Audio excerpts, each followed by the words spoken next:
company. But at the same time, I always made sure that my choices were feeding into what my dream was, which was to eventually be equipped with skills to run my own business. And that meant that every opportunity to take some training with work that they paid for, I was ready.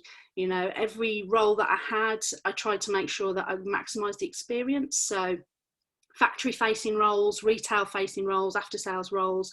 And after a number of years working there, and I did, like many people will do, have little ideas and side hustles and little business sort of, let's buy a few of those and see if that works, let's do this, that and the other, but nothing fails, you know, nothing. There's no reason to fear failing with those things. Some things worked, but it's not a business opportunity. But that mindset was always there. And I know that many of you will probably relate to that if you are entrepreneurial. So for me, what happened was that my husband and I went to live in Shanghai for a few years. And that was my opportunity really to retrain, because I had to leave my career. So I retrained and did some qualifications in the holistic therapy side of the business, which is a passion of mine, but it also was an opportunity for me to do some really good research in the supply chain and product opportunity, because I knew that my future really in setting up a business that was going to pay my mortgage, not something that was just a little side hustle, was really going to be in importing a product that I could make my own. So for me, it came around the time a few years ago where the headlines were all about the climate change problems, the environmental difficulties, David Attenborough's new series. People were becoming increasingly conscious of all of the problems we have and all of the ways we need to try and make changes on a small level with individual consumers, but also at a greater level as well. So I kind of went on a journey to sample and experience and introduce into our own lives eco products. And while I was over in China, I was able to I learned Chinese, not that I needed to because all suppliers speak English, but it was an opportunity for me to really grasp that time and invest in myself, knowing that when we came back to the UK in 2018, I wanted to hit the ground running with my business and not have to find another job. So after a number of products, and the sanitary towels were not my first product, I did have a couple of others that failed. And that's another thing that I always think is important, is you really learn from those experiences, and it's okay to fail and you just have to embrace it. And I think you have to make your choices as well about what sort of level of risk financially and physically you're going to take. And I'm quite risk averse. But if you make your choices well and you've done all your research and you've read up on things and YouTubed and Googled and gone and seen what's out there, then it's a really good place to start. And the other thing that I didn't have at that stage was the support of the Chamber of Commerce's set up the startup scheme. So what I did then was my own sort of information, my own researching. And when we did come back to the UK, I was ready to launch the business. I had the product on the ground.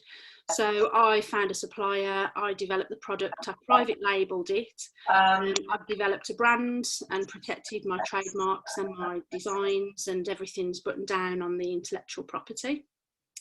My strategy is e-commerce directly to retail, so I don't do hardly any wholesaling. And the joy of running my own business for me is that I can make the product exactly how I want. I can move at the speed that I need to, adapting around all the other things happening in life, especially during this pandemic. But also I can strategically and ethically run it the way I want. So, for example, my sanitary pad packs, if you buy a pack from the website, I donate a pad to period poverty. Customers that buy from my website can choose to donate a pack, donate a pad. They can also choose to plant a tree and offset their own carbon emissions for their delivery. I offset all of my carbon emissions for the year for my business, all of the businesses. So that means that the messaging and the narrative that I can put around my business on my social media and website, it's all mine and it's absolutely under my control. And although there are really tough times because you don't know what you don't know, the support is absolutely out there. So that first year of support that I had from Wendy, who was my mentor with the Chamber, was absolutely invaluable because I was ramping up to become VAT registered very quickly. I had 3 businesses going at once and she helped gain clarity for me around what the strategy of each one was. I did some fantastic training courses with the Chamber, which are absolute golden nuggets. They're worth their weight in gold. They really are. I did social media, I did website, I did some basic accountancy stuff, strategy, branding. There's so much out there. And during the pandemic, they've also switched all of that to online. So now I'm on the growth program. I have Russell, who's mentoring me to grow the business in the UK and helping me with more strategic choices and more advanced issues that I'm coming across. They're really helping to keep that going during this terrible year, quite frankly. So the courses that I've done and the support that I've had has been second to none. And I really recommend people to get in touch as early as possible, because the more skills that you gain early on and the more knowledge you have at the start, it equips you well in making good choices for your business as you start it up and grow it. The other thing is that I am developing my business overseas internationally, and in the last 18 months that's been going very well as well. And I've had support, like was already mentioned, from the Department of International Trade. So I've also had a mentor called Liz who's supporting me with that. And with Brexit coming up, that's been like a real nightmare, because I stock in the UK, so I'm looking at stocking internationally for the first time, VAT registering overseas for the first time. So they're just an absolute wealth of knowledge that they've been able to pass on and support me with, which I can only ever, be so grateful for, really.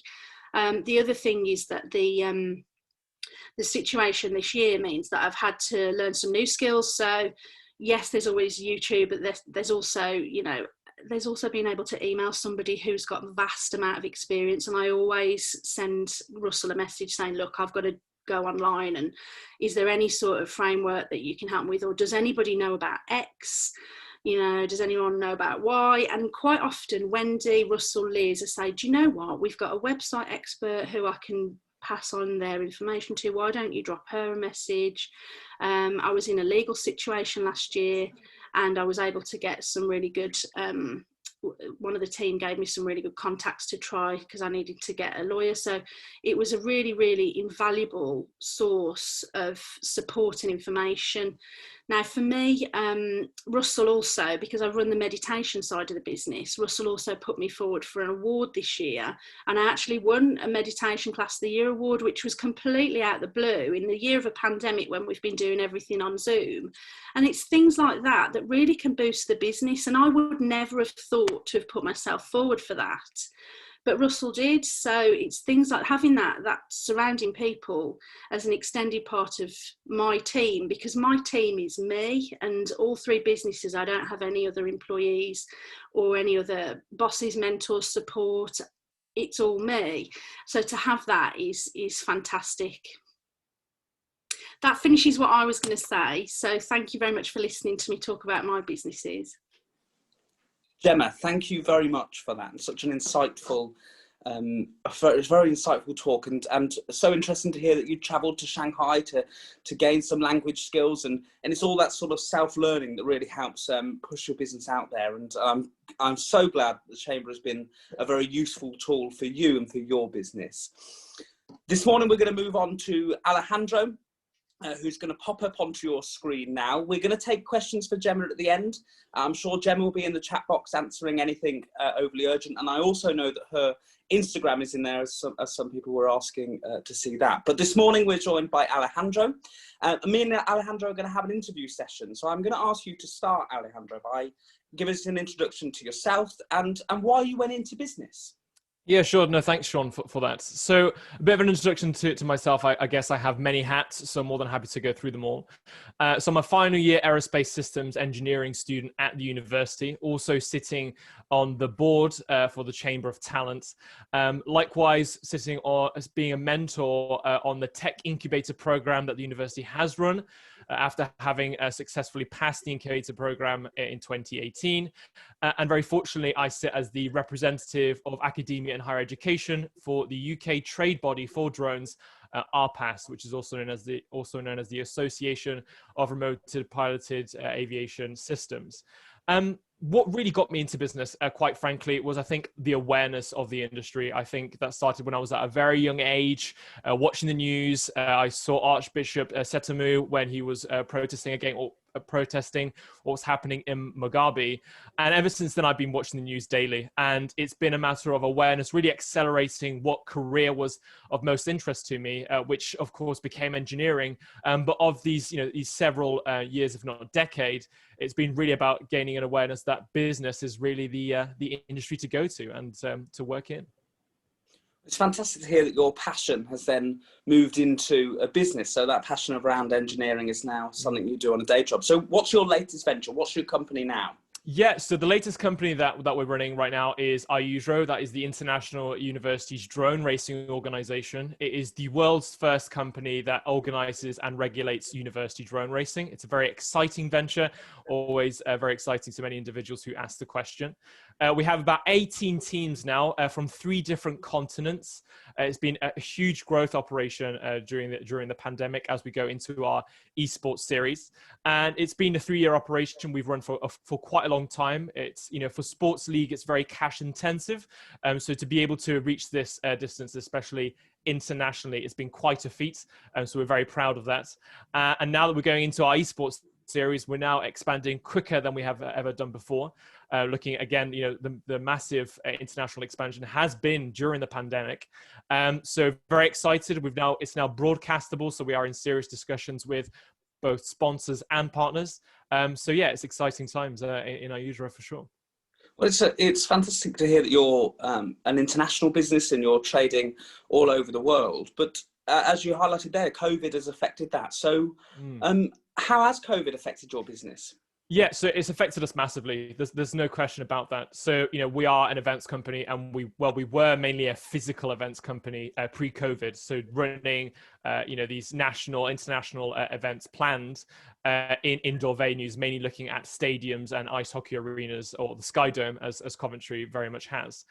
And that significantly impacted our business model and how we were going to run events. Most of the partners who obviously dependent on the event scene, or who had their main cash flow through the event scene, had to drop their partnership and their financial commitment as a result of the pandemic, and many of them unfortunately have gone insolvent. So it was us adapting to those circumstances, finding out how we were going to adapt to that, and finding how we were going to survive post-COVID in this new adaptation. And that's how we moved into esports. But at the same time, one of the things that we did notice that is a positive is that when we talk to our international clientele, partners and universities, is that doing virtual meetings has the same connotations as physical meetings, because obviously physical meetings can't take place. And they had that same feeling, somewhat of a degree, of making that commitment to travel to them, as it is, to dedicate that time in the calendar to make those virtual calls. So it's impacted us greatly, but for both positive and negative reasons. So where would you say your business is now, even with them impacts in place? So what have you done to combat COVID, and where's your business at? Yeah, so it's really accelerated things. I wouldn't say that that IUSRO has halted as a result of the pandemic, or is recovering. We've really accelerated our vision in terms of where we want to be. So where we are is pretty much 2 to 3 years down the line than we expected that we would be at this current moment in time. So all of us are working remotely, which is ideal. We're making that a permanent option in the company, with remote offices being available internationally in our key hubs of Asia, Europe, and America. And we are now going fully into esports, as obviously clearly indicated. So we've now done an international open that was run with one of the most notorious universities across the globe. So we have the City University of Hong Kong, Imperial College London, and the University of Cambridge are our key teams. It's also worth noting that during the pandemic, University of Cambridge actually expanded their team from Pembroke College to the Department of Engineering. So they managed to get a huge amount of support and financing, and they're looking at sponsors as a result of our move into esports. So it's really accelerated our things. We've now talking to, again, serious partners about the broadcasting and sponsorship of our esports series, as we start to look into places such as Twitch and YouTube to broadcast to our multiple thousands of students who are interested in watching this. But yeah, it's a very fortunate place to be in, that's for sure. Fantastic. So right at the start, you spoke about being a student at the Coventry University. And what support have you received from the university? Yeah, so the university gives you a financial grant. That was one that they gave in COVID. I think it was in the first couple of months of COVID, so it was quite a quick response. So they're able to provide some financial support for those businesses to really help them with their bottom line. So we really made the most of that opportunity to pay for somewhat of any financial help that we needed along the way. But in all honesty, it was more about what support we could provide for the students who weren't as fortunate. So it was really stepping up my position as a mentor to really help with the university supports that they had. So, helping with Ivan Vickers, who's on the Tech Incubator program, a mentor that I've had personally for quite some time, and now a mentor of the program and a very successful one at that. Helping him obviously deliver that and really provide my experience as a mentor, as an individual who went through the incubator program, and really provide my insight to those students that the tough times really make the best of individuals and companies. Thank you. And again, right back at the start, you spoke about being a part of the incubator at Coventry University. So what was it like being a part of that incubator? Yeah, so I'm going to make a really, dramatic, but yet very important statement, which I think that the incubator program was probably one of the best university-run programs I've seen across the university or the university's history, period. It's extremely effective. It is a safe space where individuals can learn about their business. They can learn about how to develop their business and really work with others and be really open about the problems that they face. It was truly a significant, important moment for our UDRO. Through the incubator program, we ran 2 events in partnership with the university, and that's what led us to have now an executive team with more than 60 years of combined experience, one of which has worked with the likes of Formula One, Adidas, and the World Rally Championship. So all of that wouldn't have been possible for the test bed that the university have provided. So the Tech Incubator really is a program that I'd recommend for everyone. Brilliant. Alejandro, what would be your top tips for businesses that have joined us today? Yeah, so I would recommend to find partners who are in similar circumstances as you. These times, apply to everyone, and I think there's a lot of pain that we share amongst those companies. So for example, what we did is we reached out to a company that very much aligned with our values and understood our circumstances, and that's how we were able to get our renowned, esports series created, through a partnership of a company who also, benefited from the pandemic, as a digital entity, but wanted to support other businesses who weren't as fortunate. So I'd really recommend that other people do the same, reach out to those key partners, but also to, think outside the box and how can you really make this moment a truly pioneering moment for your company. Alejandro, that has been an exciting, very insightful session, and by far you've got the best background of anybody on the call. So thank you very much for joining us this morning. And we'll put some questions forward from delegates right at the end of the session. Looking forward to it. Thank you. Thank you. Now we're going to go to our final speaker, by no means least. We're going to head over to Aaron Ashmore from Etch and Pin, who is a fantastic business based here in Coventry. He's going to pop up onto your screen in any second now, and we're really looking forward to hearing from Aaron. Hello, everybody. Aaron, I can see you. Hello. My background isn't as fancy as Alejandro's, but thankfully I've got some presentation slides that I'm going to talk you through. So I'll switch to these now. Hopefully this works. We did test it and it did seem to work. So let me just try and do this. Click. Perfect.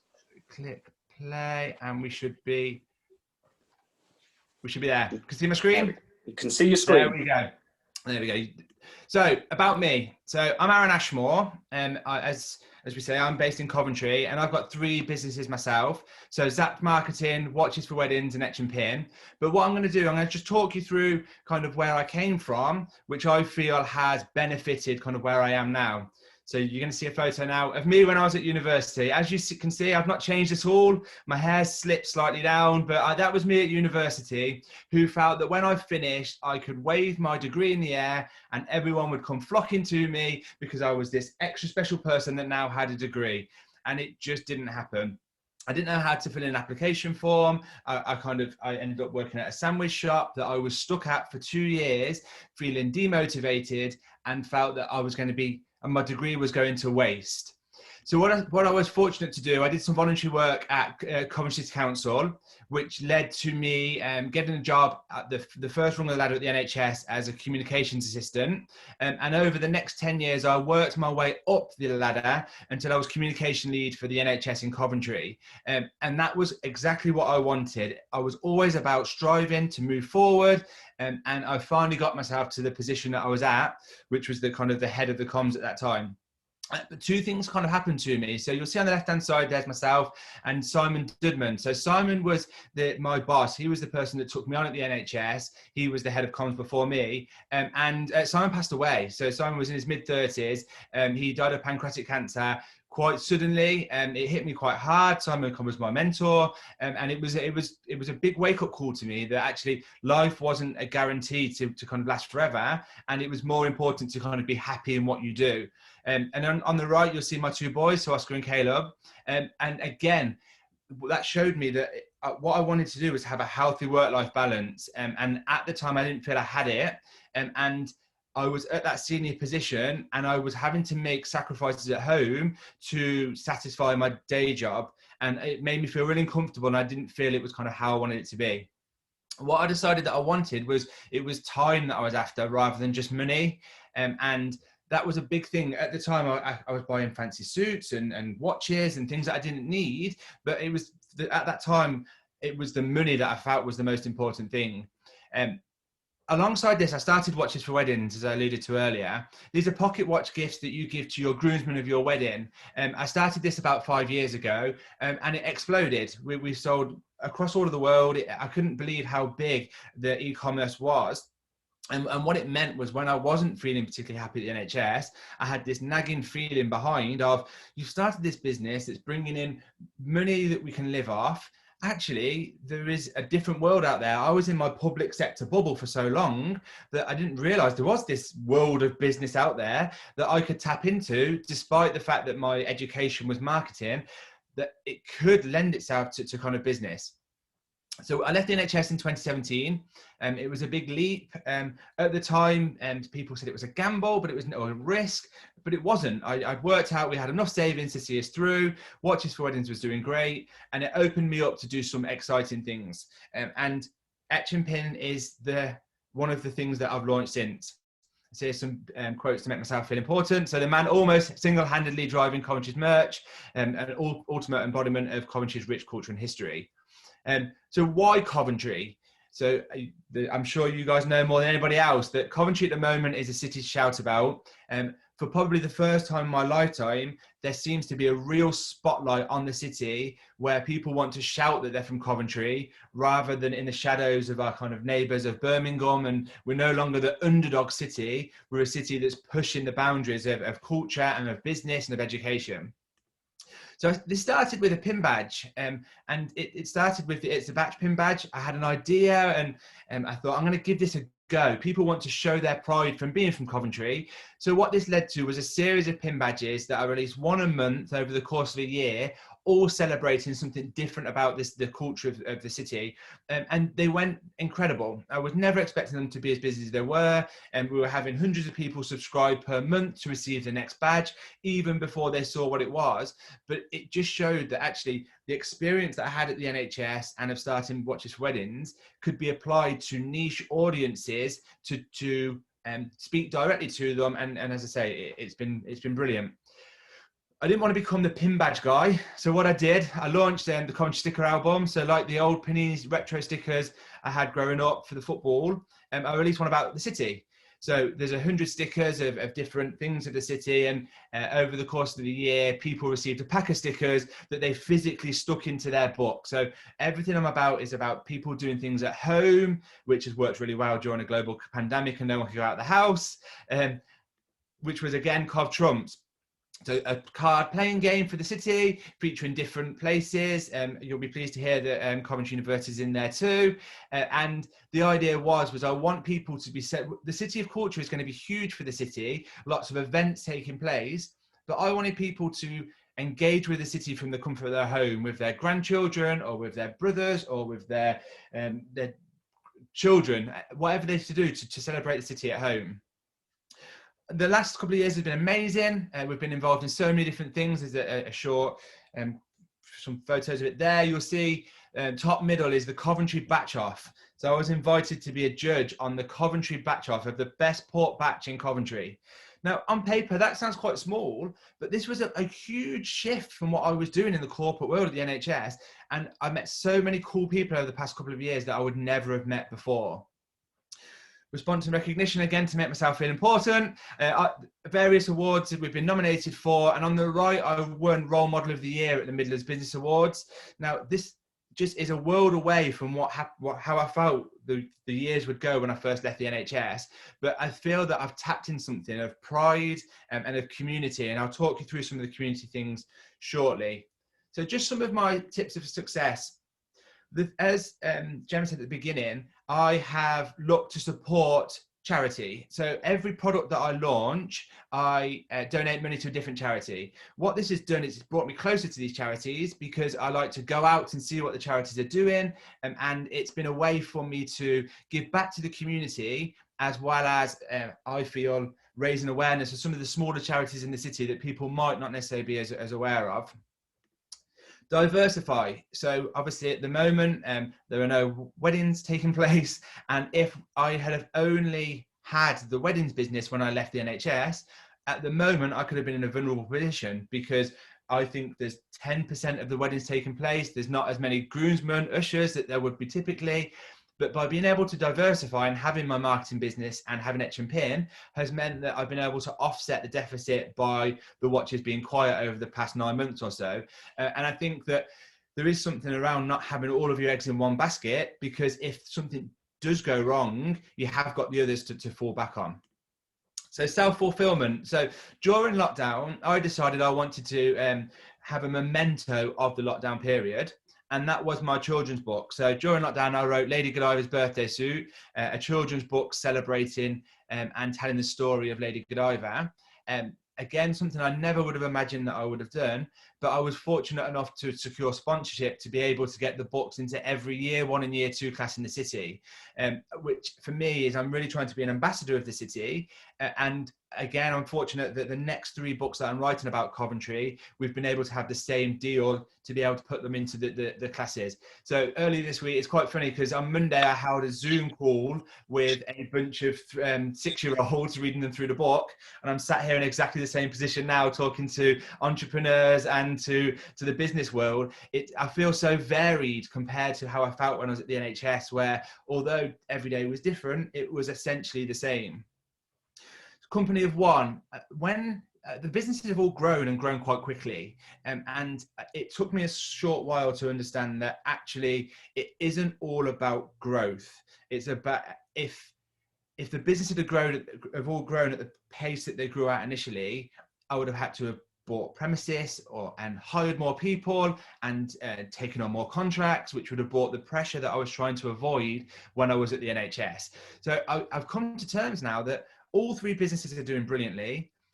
If they sustain that, that is still far below what I ever expected they would do. So there is a thing around, just because a business doesn't grow, that doesn't mean it's not it's a failure, because being sustainable is probably more important, because the more I try and stretch myself, the more chance there is for it to snap. Collaboration. So what I've looked to do is, for everything I do, I look to engage with the community and with local businesses. And the way that I've done the sticker album and the Cov Trumps is that effectively it's advertising for these businesses. So they've all contributed a small amount of money to help offset my costs. So it becomes something for them to be involved in alongside other businesses and attractions in the city at a small cost. But suddenly I have, for Cov Trumps, for example, there's 40 businesses who have a far bigger reach than what I have, sharing the fact that they're part of Cov Trumps. So combined, their followership is far bigger than what mine would have been, but it's in an authentic way because it isn't something we're trying to push. We're just trying to highlight that we are doing. So just a quick working together. There are various ways that people can get involved in what I do, whether that's commissioning a badge or any collaboration going forward, or marketing, coaching and mentoring. So it's there. My contact details are at the end, just in case anyone wants to get in touch. But it's just that thing at the moment of everything is so up in the air, And I feel that doing what you enjoy is so important at this time, that if there is a feeling of stress, that's going to have an impact at home, particularly when we are at home most of the time at the moment, that to try and enjoy what you're doing. And yeah, that's me. Aaron, thank you very much for such an inspiring session. And I think you made a crucial point there around about diversifying your business and being ready and flexible for whatever comes. And you highlighted a little bit about COVID there, but let's go for more of a positive spin. How important do you think City of Culture is going to be for you and your businesses? It will play a part. Obviously, it helps the spotlight being on the city, but I feel that I'm going to be here after City of Culture finishes. Of course.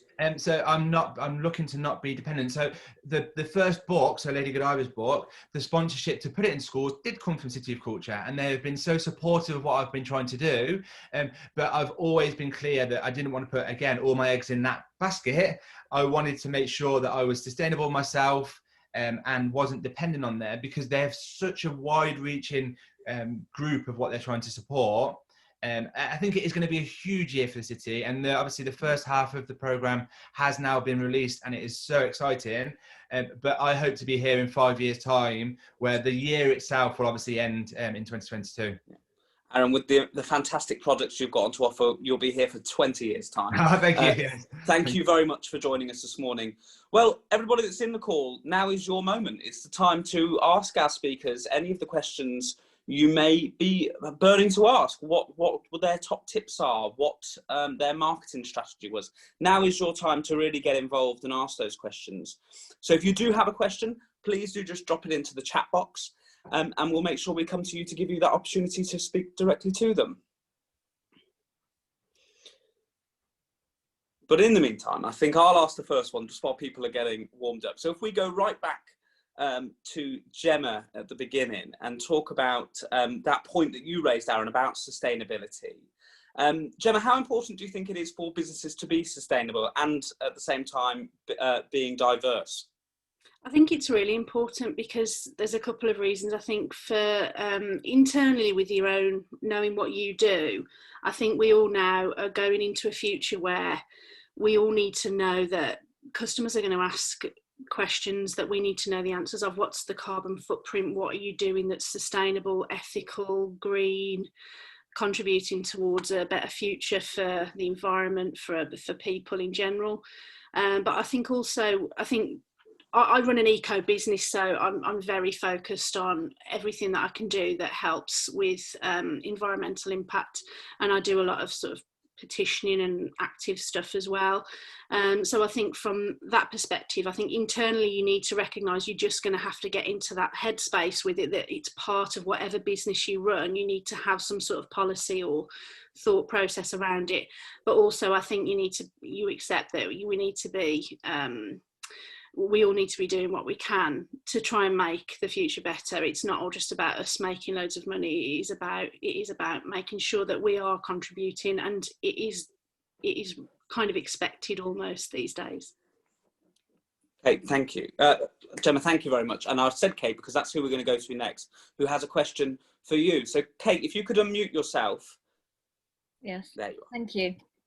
Yeah, hi Gemma. But all the three speakers are very inspirational. But for Gemma, I do have a question for you, because I'm in the same process currently now as you were a few years ago, just starting a couple of businesses. So I heard a lot about trademarking products and things like that. One of my products is like an eco product as well. And so what did you do about trademarking? So if you're looking at intellectual property, if you're looking at trademarking your logos, your business, your branding, if you're looking at registering your products, you go to the HMRC website and everything is there. All of the information that you could possibly need is there.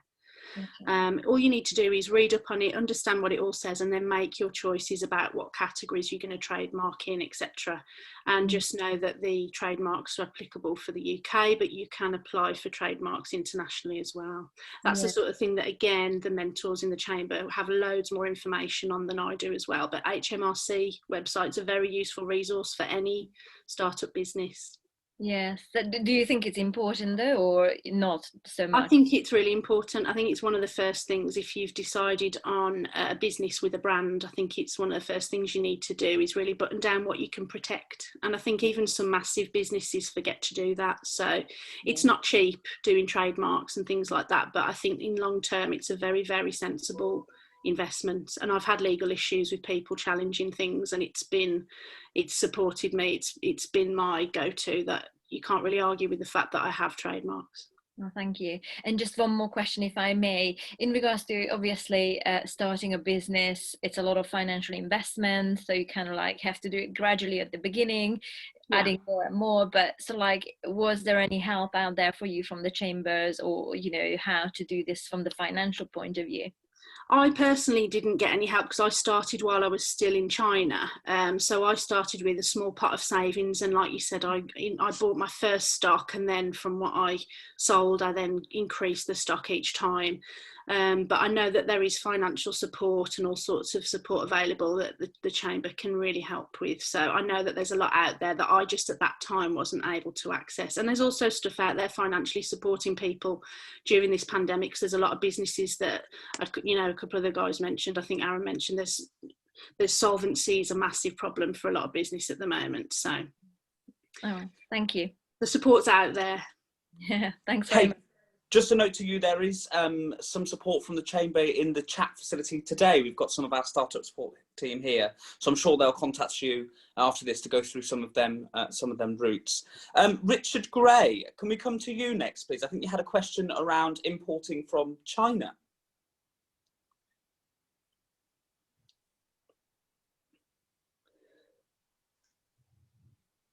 I don't think he's unmuted himself as of yet, so I think I'll steal his question.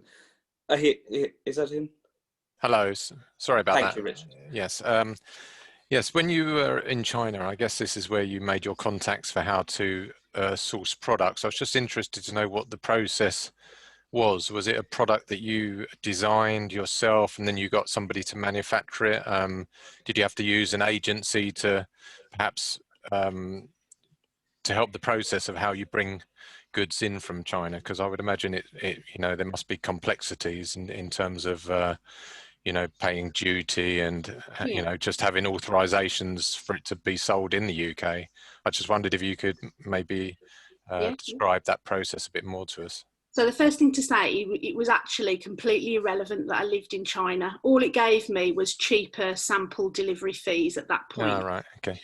But yes, I used Alibaba, I think you mentioned in your chat, to initially gain contact with suppliers. And at that point, I could then figure out with samples what products I thought were good quality, what factories I thought had good processes. And at that point, I could then choose one supplier, which I've then taken offline from Alibaba. And I work with them so that I develop and design my product and provide that info to them. They then follow the brief that I provide them to create those products exactly to spec, private labeled, and I then use a freight forwarder to import, and yes, they manage all of the logistics, they manage all of the duty and VAT and anything to do with coming through customs, and then that comes through to the UK.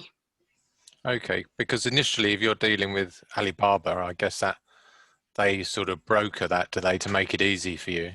I use Alibaba just as a contact point to get samples and find the contacts. At that point, all you need to be careful is that if you are then moving off away from Alibaba or any other sort of site that does the same thing, just make sure that you've got insurance in place. So, for example, you can take insurance policy out. I've got lots of insurance, or you can use PayPal that insures there'll be an extra charge, but it means that if they then screw you over at the factory end, you'll have some safety nets in place. Because I imagine you have to pay in advance of any shipment. Is that right? So it depends on your freight forwarder. For me, I don't pay any freight forwarding until the end when it comes through customs. Right. But okay. I don't know if some of them are different. What I'd say is I did use a Chinese freight forwarder. Have you got both of my work pairs of scissors in your pot in the kitchen? Oh, I don't think that was for us. Yeah, I think just be very careful. If you can go with agents, whatever agent you go with, whether it's freight forwarding or any sort of design or anything else you do, if you can get recommendations, that's really valuable, because I got stung a little bit initially. I just went with somebody, and it's a learning curve, and it is what it is. But if you can get word of mouth, there's lots of Facebook groups as well, where there's lots of people who do Amazon FBA, or there's people that import, or there's entrepreneurial chat rooms. Just if you just say, has anyone got a recommendation? It's the best way to go. It really is. Okay. Gemma, thank you very much. Thank you. It was some great top tips there, and that's exactly what this session is all about. Alejandro, if we come to you, how important a technology business as yours is, how important is it to do the traditional things such as networking and marketing your business on social media? How important has that been for your business? Yeah, it's extremely important to network. Fundamentally, I think that's half what we do. I mean, all of our resources, most of our resources, are pretty much split between communications and operations, specifically talking to our partners and our commercial partners what our sports league means, and also to the universities and the students to make sure that their expression and their interest in engineering is being demonstrated through our sport. So most of it is communications, and to that extent a lot of networking is required. Marketing also we try and focus on as well, testing different things, but our main launch of our esports series is going to be the 2021 calendar, so we have slowed that down a bit in order to focus more on our communications, make sure that we engage with as many teams as possible, but to also demonstrate the value of our league to our corporate partners. Thank you. Josh Griffins, I noticed you had a question for Aaron. Do you want to unmute and ask that question live, please? John Griffith. Hello, yeah, so Aaron has dropped a bit of a response in the chat, but I'll just ask you again if he has more to add to it. I was just curious about how he went about getting in touch with the right decision makers to kind of action this collaborative work that he was doing, both with his book but also with the pins and those kind of aspects of it as well.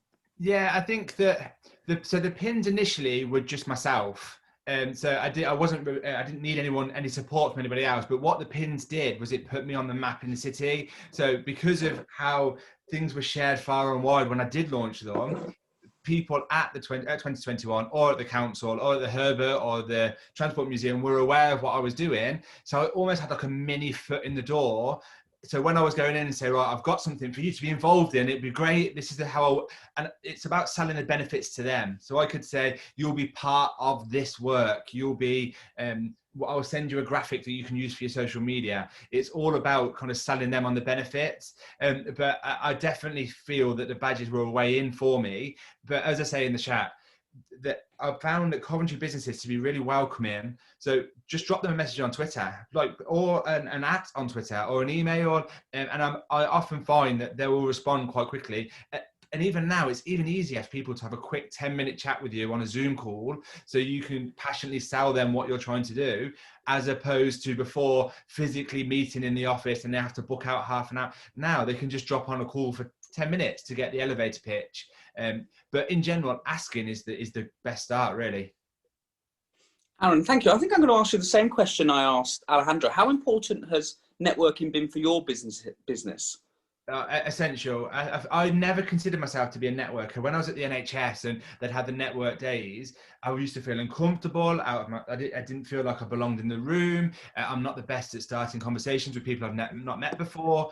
Whereas online, it's a lot easier to kind of tap into things like, I'm sure lots of you are aware of Cov Hour. So Cov Hour is on Twitter every Thursday at 8 o'clock, where local businesses will all talk about what they're doing that week and they'll share their stories. And that was probably the most important thing I did early on, was it was a way to get me in front of all of these businesses personally, because they've been personal as well, to be able to kind of share what I was doing. But yeah, networking it, and I don't do many networking events. I really like my work to do the talking, but there is a definite need to collaborate and to engage.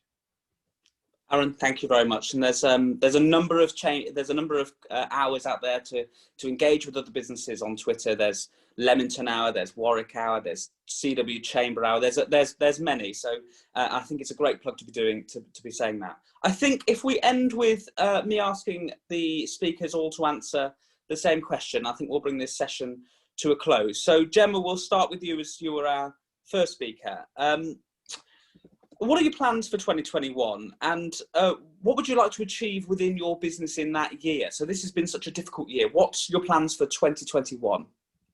2021, I'm hopeful is better for everybody, and for my business, I'd like to continue to grow my pad sales, not just in the UK, but continue to grow into Europe and internationally. And obviously, my Brexit hurdle is the biggest challenge, but I think as long as I've got everything in place, then I can continue. I'll have to change a lot of things, but continue to sell successfully into Europe. And I'm hopeful that for my meditation side of the business as well, I recognise that we aren't going to be changing that quickly. I know that there's lots of progress in vaccines, etc., but I think online is going to be popular for a number of years now. So I'm going to be hopeful that I can get some really, probably go international with my meditation side of the business, because online makes the world a very small place. So those are things I'm going to be working on, and I think it'll be a much better year than this year because we can plan for it this time. Thank you. I wanted to end with that positivity. Alejandro, same to you. 2020 has been a difficult year. What's your plans to make your business a massive success in 2021? Yeah, so the biggest hurdle that we're doing and that we're really planning for is a 2021 committed calendar of esports series events. We would love to have a physical event, but only time can tell, with the current circumstances. But looking to really go to all the parts of the globe to get as many teams involved from different countries. So really for us, it's one goal: the more diverse, the better. Perfect, thank you. Aaron, 2020, difficult year. 2021, what's the plans for your business? So the biggest challenge I often face is not having too many ideas. So at the moment, I'm purposely trying to stop my brain from thinking of new things to do. Because as soon as I think of something new to do, I need to start it now. So I'm like wrestling with my mind every day. So I can't tell you any of my ideas, because if I think of them, I'll be working on them today. And the PlayStation 5 comes out today, and my plan is to spend a couple of hours on that. So I think we'll have a chat maybe in a couple of months when I've got new things happening. Well, Aaron, with the amount of work you've been doing, you clearly deserve that rest on the PS4.